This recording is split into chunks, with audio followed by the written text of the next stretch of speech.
সরকারি সব অফিসে ই-ফাইলিং চালুর সিদ্ধান্ত নেওয়া হয়েছে। ই-ফাইলিং ব্যবস্থা চালু হলে দুর্নীতি কমে আসবে। অন্তর্বর্তী সরকার সকল কাজ দুর্নীতিমুক্ত করতে সর্বোচ্চ অগ্রাধিকার দিয়ে যাচ্ছে।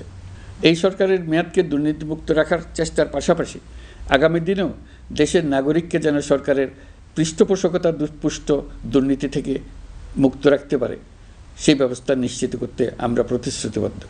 দুর্নীতি ও হয়রানি রোধে আমরা একটা বিষয়ের উপর গুরুত্ব দিচ্ছি। সরকারের সঙ্গে দৈনন্দিন, মাসিক বা বার্ষিক রুটিন কাজের জন্য যেন কোনো নাগরিককে সশরীরে কোনো সরকারি অফিসে উপস্থিত হতে না হয়। দুর্নীতি প্রতিরোধের অংশ হিসেবে সরকারি সব অফিসে ই-ফাইলিং চালুর সিদ্ধান্ত নেওয়া হয়েছে।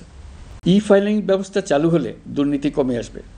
এতে করে কোন অফিসের কোন ডেস্কে কোন ফাইল আটকে আছে তা সহজেই জানা যাবে। সরকারি যতগুলো কার্যক্রমে অনলাইন সেবা চালু সম্ভব সবখানেই এই সেবা চালুর বিষয়ে সরকার কাজ করছে। সরকারি বিভিন্ন সেবা পেতে অসহায় নাগরিকের টুটি চেপে ধরে অবিশ্বাস্য পরিমাণ টাকা দিতে বাধ্য করা হয়। টাকার যে লেনদেন ও ভোগান্তির সম্মুখীন হতে হয় সেটা থেকে নাগরিকদের বাঁচানোর জন্য আমরা বদ্ধপরিকর।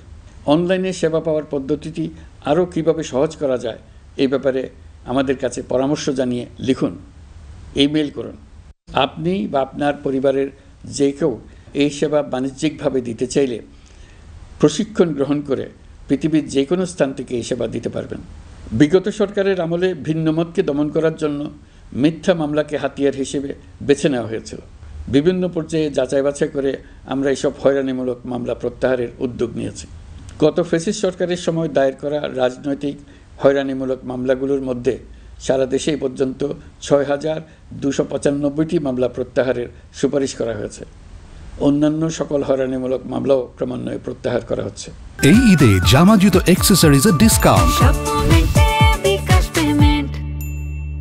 এছাড়া এই পর্যন্ত সাইবার সিকিউরিটি আইনের অধীনে বিচারাধীন স্পিচ অফেন্স সংক্রান্ত ৪১৩টি মামলা প্রত্যাহার করা হয়েছে। এই আইনটি অবিলম্বে বাতিল করে নাগরিক বান্ধব সাইবার সুরক্ষা আইন করা হচ্ছে। মানুষের ভোগান্তি রোধেও আমরা আইনগত পদক্ষেপ নিচ্ছি। জিডি করার সময় স্বাক্ষর দেওয়ার জন্য এখন আর থানায় যাওয়ার প্রয়োজন নয়, এটা অনলাইনেই করা যাবে। এই ব্যাপারে প্রয়োজনীয় নির্দেশ দেওয়া হয়েছে।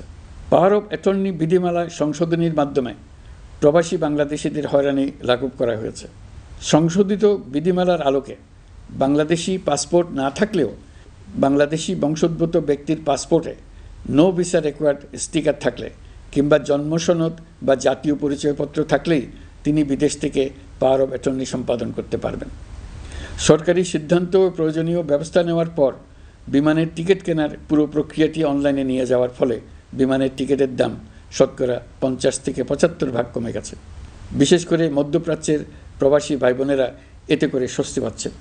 অন্যান্য এয়ারলাইনের টিকিটের দামও কমে গেছে। নাগরিকদের হয়রানিমুক্ত ও দুর্নীতিমুক্ত সেবা প্রদানের জন্য সরকার ভূমি সেবা ডিজিটালাইজ করার উদ্যোগ নিয়েছে।